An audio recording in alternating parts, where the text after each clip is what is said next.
You've probably considered the true meaning of life and what happens after death at some point. Perhaps you have considered your own ideas about these questions. Perhaps you've asked your parents about this. Perhaps you've talked with your friends about it. Perhaps you've even searched for books or other information on the subject. But have you ever considered what God has to say about the true meaning of life and what happens after death? As we consider this series of life's most essential questions, we must ask, where are we going and why are we here? The Bible gives us a clear, definitive answer for this question. Actually, there are two intimately related questions in this question. First, the question of where are we going? And second, the question of why are we here? Actually, the Bible is the only way we can know the true answer to these questions. Although people can observe that everyone dies physically, it is impossible to observe what, if anything, happens on the other side of death. Only the Bible, as God's Word, can accurately provide information on this subject. And therefore, since the Bible is the only source containing these answers, it is the only book that can accurately describe the true purpose of our earthly existence. Both of these questions get to the fundamental aspects of our existence on this earth. And therefore, this question is an essential question because it applies to everyone who has ever lived or will ever live and will dramatically impact the way in which we choose to live our lives on this earth if we accept the truth on the subject. So, in this second lesson, we will seek the answer to the question, where are we going and why are we here? First, let's consider the soul of man. Before we look directly into the two questions involved in our study, we need to establish that there is something unique about mankind's existence. While we can see the physical element of our existence, we have to recognize that there is something more. This other part of our existence is called a soul and is the spiritual element to our existence. We should notice that mankind has a soul that survives physical death. The special thing about the soul is that it survives physical death. In fact, it is when the soul departs from the body that physical death occurs. James 2 verse 26 says, "For just as the body without the spirit is dead, so also faith without works is dead." Ecclesiastes 12 and verse 7 says, "And the dust returns to the earth as it once was, and the spirit returns to God who gave it." So, as we'll see a bit later in the study, we'll all experience this time of physical death. And when this happens, the spirit or the soul departs from the body. While physical death marks the end of our physical lives, as the body will return to the dust of the earth, we will continue to exist in the spiritual realm, as our souls will continue to live on. Next, we notice that our soul is created in the image of God. Mankind has a soul because we have been created in the image of God. The book of Genesis describes the creation of mankind in the following way. Genesis 1 verses 26 and 27 says, "Then God said, 'Let us make man in our image, according to our likeness. They will rule the fish of the sea, the birds of the sky, the livestock, the whole earth, and the creatures that crawl on the earth.' So God created man in his own image. He created him in the image of God. He created them, male and female." Of all the things God created on this earth, only mankind is said to have been created in the image of God. But what does being created in the image of God help us to understand about our nature? Certainly, the scriptures teach that this is not a physical resemblance. For God does not have a physical body. Rather, John chapter 4 verse 24 says that God is spirit. This means that mankind has also been given a spirit or soul. Now, a number of other passages also help us to see that mankind has a soul. And it is essential to recognize that this soul survives physical death. That is, the soul continues to live on. Consider a few passages briefly. In Luke 16, verses 22 and 23, two individuals identified as a rich man and Lazarus are each shown to have a continued existence after they experienced physical death.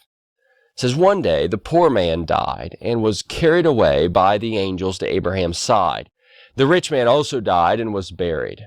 And being in torment in Hades, he looked up and saw Abraham a long way off with Lazarus at his side. We'll talk more about their continued existence later in this study. Luke chapter 20 and verses 37 to 38 says, Moses even indicated in the passage about the burning bush that the dead are raised, where he calls the Lord the God of Abraham and the God of Isaac and the God of Jacob. He is not the God of the dead, but of the living, because we are all living to him. So Jesus was talking about the occasion God spoke to Moses from the burning bush, as you can see Exodus chapter 3. And whenever God claimed to be the God of Abraham, Isaac, and Jacob, the necessary implication is that they continue to live. This is because God is not the God of the dead, but of the living, because all are living to him. Therefore, even though these three men had been physically dead for many years, God indicated that they all still continued to exist. Next, listen to the statement Jesus made to the thief who expressed remorse and belief in Jesus while he was dying on the cross next to Jesus in Luke 23 and verse 43. Jesus told him, "Truly, I tell you, today you will be with me in paradise." Now, they were both going to die physically, yet Jesus said they would continue to exist in a place called paradise that day. Surely there must have been more to their existence than just their physical lives. Paul also plainly tells of an existence apart from the body in 2 Corinthians 5, verses 1 through 8. He speaks of a temporary physical existence by calling it his tent, since a tent is only a temporary place to live. Then he speaks of having a building from God, an eternal dwelling in the heavens not made with hands. Just as a building is meant to be a permanent structure, Paul speaks of another kind of dwelling that comes after the tent is destroyed. So for now we live in this physical body or tent, but we will continue to live on and put on a spiritual body that will last throughout eternity. For those who serve God, Paul said that it would even be preferable to be away from the body and at home with the Lord, verse 8. Although we'll learn about the place God has prepared for those who obey him later in this lesson, recognize that there is clearly a continued existence after physical death. So the Bible demonstrates through these and other passages that mankind has been created with a soul that survives physical death. Again, Ecclesiastes 12 verse 7 simply states that the dust returns to the earth as it once was, and the spirit returns to God who gave it. That is, when the physical body experiences death, it will turn back to dust, just as it was created from the dust of the ground, as you can see in Genesis 2 and verse 7. But the spiritual existence will continue on. This fact will continue to have a great impact on our discussion of these questions. Well, having seen that we all have been created with souls that will continue to exist past our physical deaths, we now need to consider where we will exist and what will happen to us there. In addition, learning these truths will help us discover our true purpose in life. For we all have choices to make on this earth that will impact where we will live and what we will experience after death. Surely this ought to have a great impact on how we choose to live on the earth. Well, before we get an answer to this question, I want you to consider some other questions, like, why are there so many people living on Earth? Is there a reason there are billions of people who currently live on the face of this earth? And then, why is each one of these billions of people different in some way from all the others? Certainly, there are not two people identical on this earth. Each individual has different qualities, characteristics, skills, weaknesses, etc. Why aren't we all exactly alike? Do we all have the same purpose in life, or do we all have different purposes? Do individuals living in one country have a different purpose than individuals living in another country? Does your purpose in life differ depending on your age or abilities?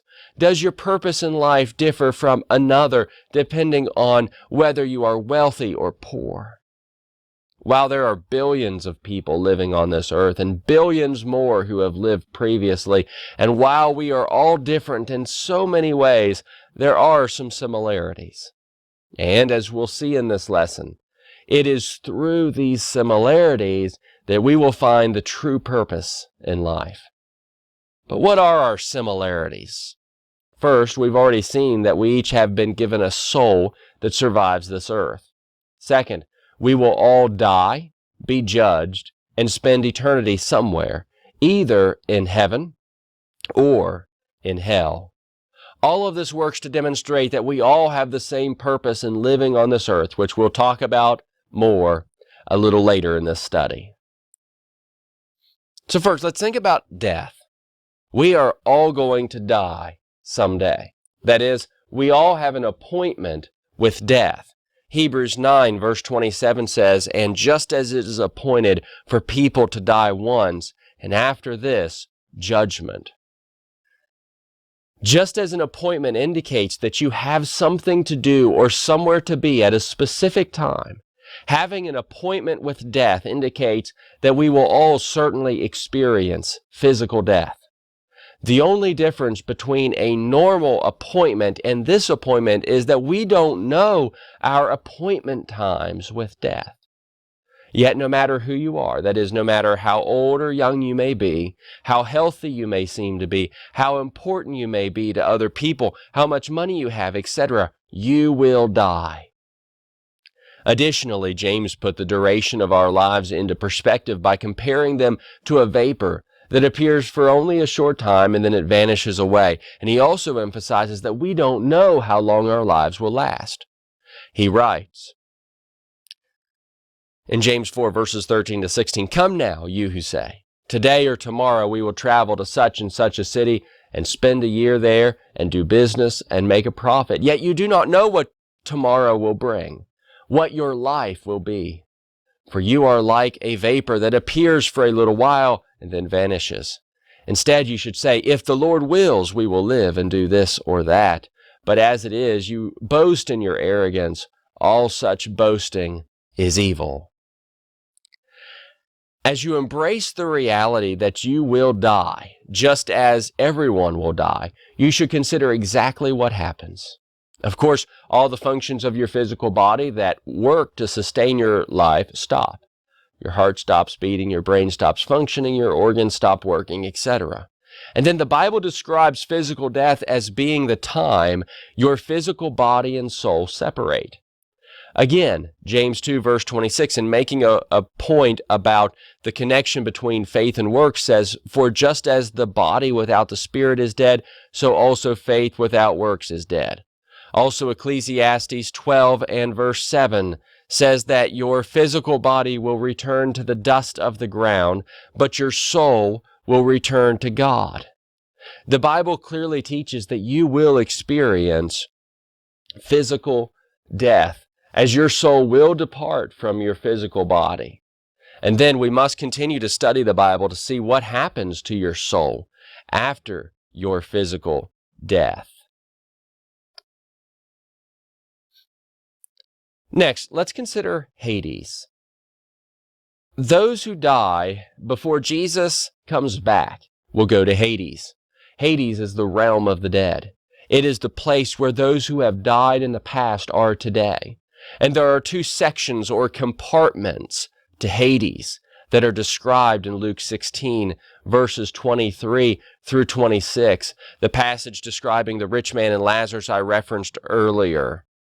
It says, "And being in torment in Hades, he looked up and saw Abraham a long way off with Lazarus at his side. 'Father Abraham,' he called out, 'have mercy on me and send Lazarus to dip the tip of his finger in water and cool my tongue, because I am in agony in this flame.' 'Son,' Abraham said, 'remember that during your life you received your good things, just as Lazarus received bad things, but now he is comforted here while you are in agony. Besides all this, a great chasm has been fixed between us and you, so that those who want to pass over from here to you cannot, neither can those from there cross over to us.'" First, there is a section of comfort. This is referred to as Abraham's side or bosom, and is called paradise by Jesus in Luke 23, verse 43. This is where Lazarus went after he died, according to the text, and is where Jesus and the penitent thief on the cross, the repentant thief on the cross, went when he died, compared to Luke 23, verse 43, and Acts 2, verse 31. This is a peaceful place that is free from everything that is evil and from every kind of suffering. Second, there's a section of torment. This is the place the rich man went after he died. The rich man was tormented so much in this place because of the flame that he desired to have a drop of water given to him to cool his tongue and provide a moment's relief from his agony. But not even this relief was granted. In between these two sections of Hades is a great chasm that is fixed so that those in one section cannot pass to the other. Their fate is already sealed at this point, and they experience the outcome of how they had lived their lives. The Bible clearly teaches the law of sowing and reaping, Galatians 6, verses 7 and 8. So, those who live for themselves in sin while they're on this earth will experience torment whenever their lives end. But those who live for God while they are on this earth will experience paradise whenever their lives end. So, the Bible teaches that if you die before the return of Jesus Christ, you'll go to one of these two sections of Hades, either paradise or torment. You will experience a continued, conscious, spiritual existence while you wait for the final judgment. And what you experience in this place will depend on how you have lived and whether you've lived for God or not. And then whenever Jesus Christ returns, you'll be brought out of this place and experience what we'll be considering next. Next, think about the coming of Christ. Christ is coming again. In John 14 and verse 3, Jesus said, "If I go away and prepare a place for you, I will come again and take you to myself, so that where I am, you may be also." Jesus also said that nobody on this earth knows when his coming will be. In Matthew 24, verse 36, he said, "Now concerning that day and hour, no one knows, neither the angels of heaven nor the Son, except the Father alone." In Matthew 24, verses 42 to 44, Jesus said, "Therefore be alert, since you don't know what day your Lord is coming. But know this, if the homeowner had known what time the thief was coming, he would have stayed alert and not let his house be broken into. This is why you are also to be ready, because the Son of Man is coming at an hour you do not expect." Again, in Matthew 25, verse 13, he said, "Therefore be alert, because you don't know either the day or the hour." So what will happen at the time when Jesus Christ returns? Consider three main points. First, the dead will rise. In John 5, verses 28 and 29, Jesus said, "Do not be amazed at this, because a time is coming when all who are in the graves will hear his voice and come out, those who have done good things to the resurrection of life, but those who have done wicked things to the resurrection of condemnation." So those who are in Hades, both in comfort and torment, will be brought out. Revelation 20 and verse 13 pictures the great judgment scene that will follow the coming of Christ and informs us, then the sea gave up the dead that were in them, and death and Hades gave up the dead that were in them. Each one was judged according to their works. Second, everyone will be judged. We'll focus on the judgment in just a moment and talk about what the Bible tells us about this major event. For now, just recognize that the judgment will take place after Jesus returns, as John 5 verses 28 and 29 and Revelation 20 verse 13 said. Third, the earth will be destroyed. Whenever Jesus returns, this earth will no longer be needed for anything. So the earth and everything in it will be destroyed by fire. Listen to 2 Peter 3, verses 10 to 12. It says, "But the day of the Lord will come like a thief. On that day the heavens will pass away with a loud noise, and the elements will burn and be dissolved, and the earth and the works on it will be disclosed. Since all these things are to be dissolved in this way, it is clear what sort of people you should be in holy conduct and godliness, as you wait for the day of God and hasten its coming. Because of that day, the heavens will be dissolved with fire, and the elements will melt with heat." The Bible teaches that you will take part in the return of Jesus Christ in this great resurrection. Although you do not know when, you must recognize that Christ is coming, and you must live your life preparing for this day. For when he comes, every earthly thing will be destroyed, and you will be judged for how you have lived your earthly life. Next, where are we going? Well, the Bible teaches us about the judgment. Everybody who has lived on this earth will stand before Jesus Christ and be judged when he comes again. This includes you. This judgment will compare how people have lived their earthly lives by the law God has revealed in the pages of his Word, the Bible. And since Jesus is God and knows everything, as we discussed in Lesson 1, we can be certain that he will not make any mistake during this judgment. Listen to how Jesus pictured the judgment day in Matthew 25, verses 31 through 33. It says, "When the Son of Man comes in his glory and all the angels with him, then he will sit on his glorious throne. All the nations will be gathered before him, and he will separate them one from another, just as a shepherd separates the sheep from the goats. He will put the sheep on his right and the goats on his left." And then verse 34 says that he will tell those on his right hand, "Come, you who are blessed by my Father, inherit the kingdom prepared for you from the foundation of the world." But verse 41 says that he will tell those on his left hand, "Depart from me, you who are cursed, into the eternal fire prepared for the devil and his angels." So, 2 Corinthians chapter 5 and verse 10 says, "For we must all appear before the judgment seat of Christ, so that each may be repaid for what he has done in the body, whether good or evil." Ecclesiastes 12 verse 14 adds, "For God will bring every act to judgment, including every hidden thing, whether good or evil." Nothing you do while you live on this earth will escape God's attention. He sees every good and every evil thing you do, Proverbs 15 verse 3, and you will be judged for it all. The standard he will use to determine whether you have lived a good or evil life is the law God has given in the pages of the Bible.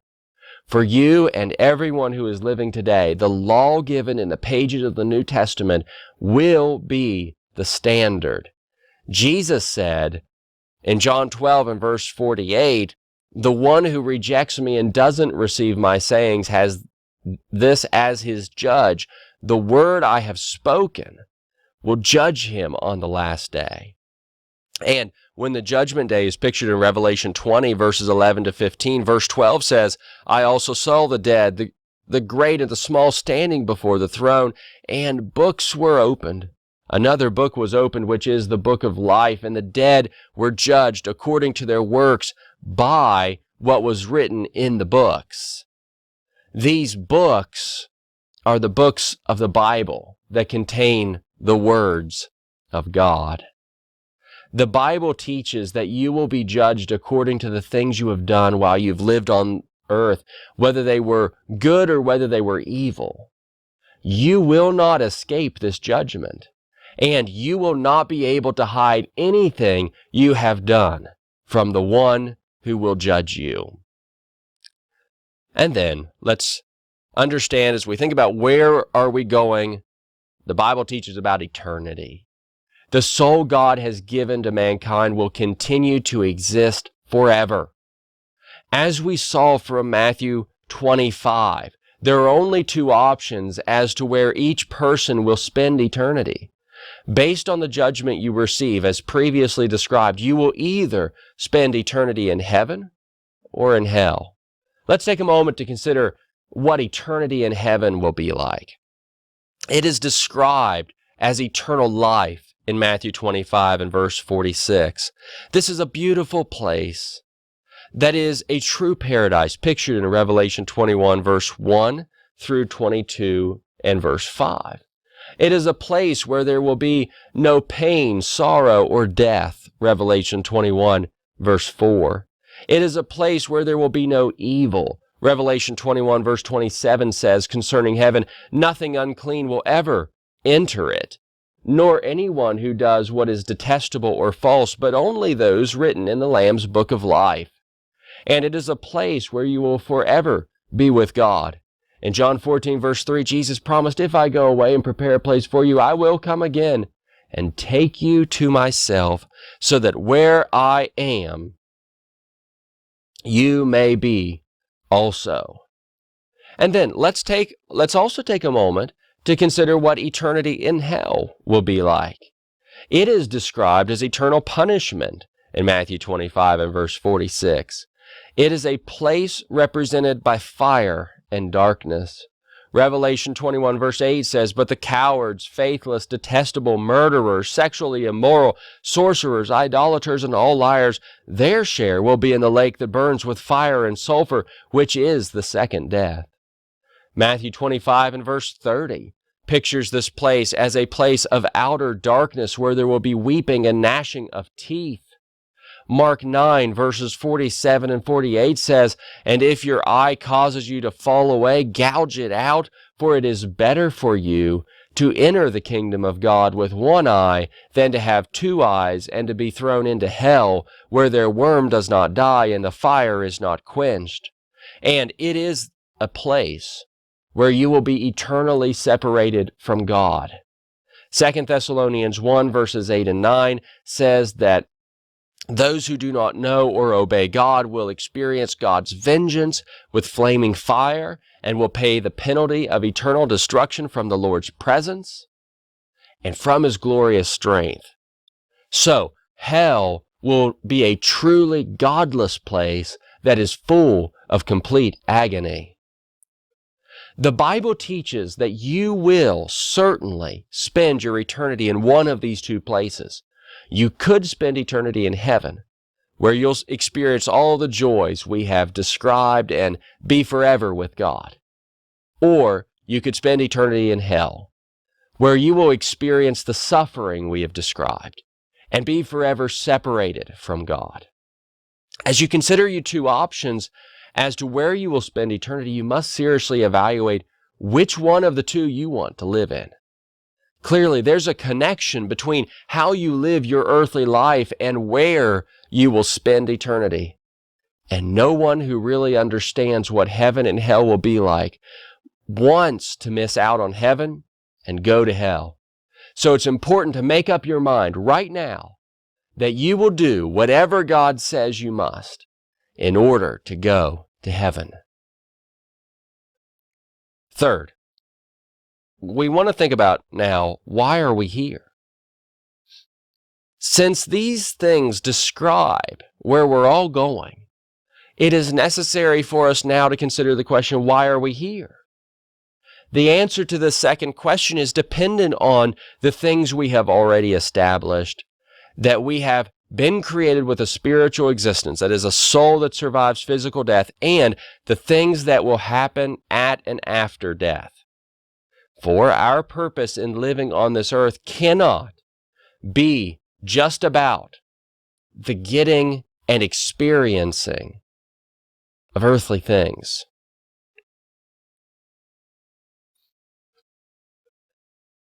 Well, look at many suggested answers that many have given. People answer this question of why are we here in so many different ways today. And in doing so, they make living life on this earth about things that will not last. But we should all learn from Israel's King Solomon. Whenever he wrote the book of Ecclesiastes, he reported on his search for true meaning and happiness in life. He was a wealthy king who seemed to have it all. He tried wealth. He tried worldly sources of pleasure. He tried earthly wisdom and knowledge. He tried relationships. He tasted the best this world had to offer while he lived, but he concluded that it was all futile or meaningless because he was going to die and everything he had worked to accumulate and achieve would be left behind. Listen to what he said in Ecclesiastes 1, verses 2 through 4.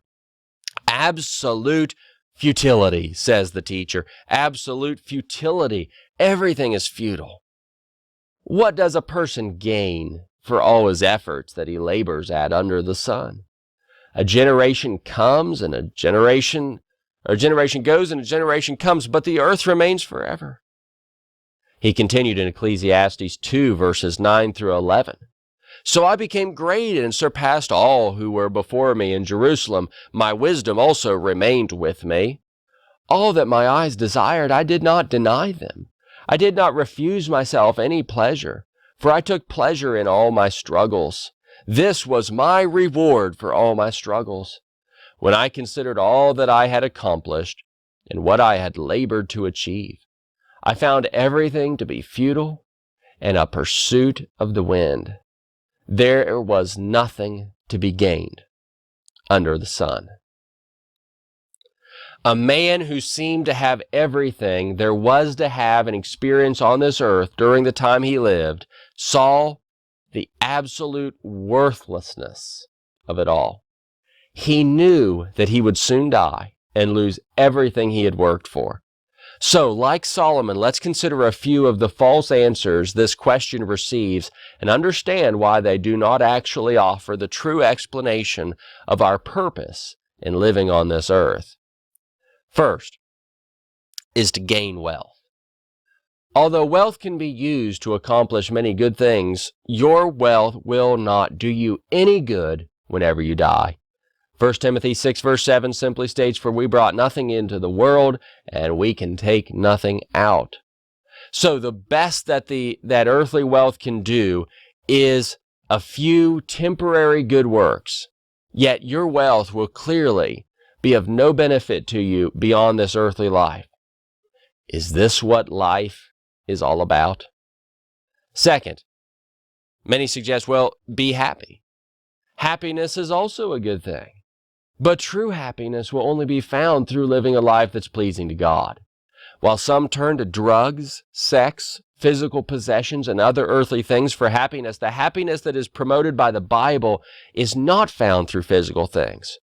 When your life ends, none of the physical sources of happiness will be there to provide any benefit, comfort, or pleasure for you. In fact, Hebrews 11 verses 24 to 26 calls the pleasures involved in living for earthly things as fleeting pleasures. Is this what life is all about? Third, many suggest, well, the purpose is to experience the most you can possibly experience. Some suggest that your purpose in life is to see the most sights, experience the greatest earthly pleasures, experience the best that this life has to offer, etc. However, when your life ends, none of these things will be there for you. Is this what life is all about? Fourth, many suggest family as the answer. Family is a wonderful God-given blessing for you to have during your lifetime, but your family members are also dying, and some may have died already. Does your life lose some of its purpose whenever a family member dies? Is this what life is all about? Fifth, many suggest friends, that's the purpose. Good friends are also a great blessing. Still, your friends are also dying and perhaps have died. Does your life lose some of its purpose whenever a friend dies? Is this what life is all about? Do these things properly describe your purpose in life, or is there some other reason that you live? Is there some greater purpose for your life? If there is no other purpose in life, then your life is empty or meaningless, just like King Solomon concluded. Your life would simply be focused on living a few self-serving years. And how sad this reality would be. And this reality would even be sadder for those who die young, or for those who die in the womb, or for anyone else who never really gets to experience any of these things. However, let me eagerly assert that you are here for a particular purpose, a magnificent purpose, a purpose that, if you will do your part, will result in tremendous blessings. So, consider our magnificent purpose. Our magnificent purpose is to devote ourselves entirely to God so that we will bring glory to Him. As Solomon wrote the book of Ecclesiastes, he repeatedly demonstrated how worthless earthly pursuits are because they all end at death, if not before. However, he recognized that there really is a magnificent purpose for living on this earth. He identified this purpose in the final 2 verses of the book. Ecclesiastes 12, verses 13 and 14 says, "When all has been heard, the conclusion of the matter is this: fear God and keep His commands, because this is for all humanity.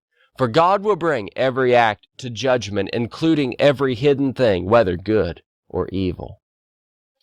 So let's consider this twofold purpose for living, since we'll all be judged by God one day. First, you must fear God. This is a deep, reverential respect for God that is coupled with being afraid of disobeying Him, knowing the consequences for doing so. In this deep respect for God, you must recognize that your life is not about yourself. Instead, it is about bringing glory and honor to God. 1 Corinthians 6, verses 19 and 20 shows us that our physical bodies and lives are not to be wasted on selfish pursuits. Instead, our bodies belong to God, and we should glorify God with our bodies. So we must respect God so much, recognizing who He is, as we discussed in Lesson 1, that we want to please and bring glory and honor to Him in everything we do in our lives. Second, we must keep His commandments. Keeping God's commandments, recorded in the pages of the Bible, as we will see from Lesson 3, is the only way to truly show your deep respect for God and to glorify Him in your life. God has given us all free will, so that we can either choose to obey Him or disobey Him. Therefore, we are free to pursue our own selfish interests, or we are free to pursue righteousness by the grace of God. Sadly, most people choose to pursue their own selfish interests. Jesus demonstrated this when He said in Matthew 7, verses 13 and 14, "Enter through the narrow gate, for the gate is wide and the road broad that leads to destruction, and there are many who go through it. How narrow is the gate and difficult the road that leads to life, and few find it." Yet those who truly love God will keep His commandments and will not consider His commandments burdensome. 1 John 5 and verse 3. So, are you living your life according to this magnificent purpose? Or are you living according to some other purpose? Only those who live according to the way God instructs through His Word will spend eternity in heaven. All others will spend eternity in hell. So, in conclusion, in recognition of where you are going, you should determine to live according to this magnificent purpose. Please seriously consider the facts of life as we have been discussing and your true purpose in life. So, what should you take from this study? Number one, that you and all people have been created with a soul that survives physical death. Number two, that you will experience the things we have discussed: death, Hades if you die before the return of Christ, the second coming of Jesus Christ, the judgment, and eternity. And number three, that you should devote your life to bringing glory to God by fearing Him and obeying His commandments. While we could discuss more, I hope this lesson has helped you understand where we are all going and why we are here.